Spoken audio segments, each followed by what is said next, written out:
So hello guys, welcome back to another short vlog. In today's vlog I'll show you the disadvantages of Canada.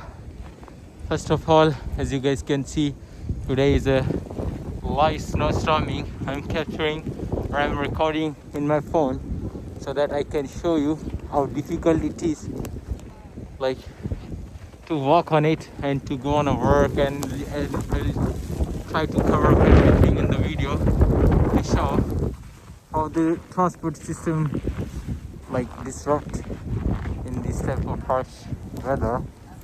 So let me just turn up the camera and then I can show you the whole video.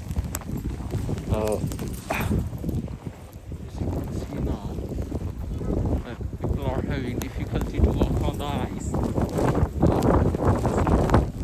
Yes, and me myself, I'm not even able to record properly.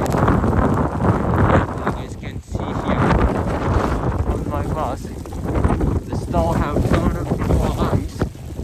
See, this is a really difficult here. This is my first time and my first experience with the snow here.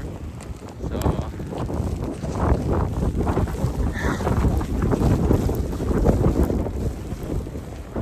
guys, if you live in Canada or if you are new here, make sure that you wear proper clothes and proper everything so that you don't get sick. Guys, that's all, because I'm not able to record anymore because it's too cold today. So that's all for today. Thank you, bye bye. Hit the subscribe button guys. Take care.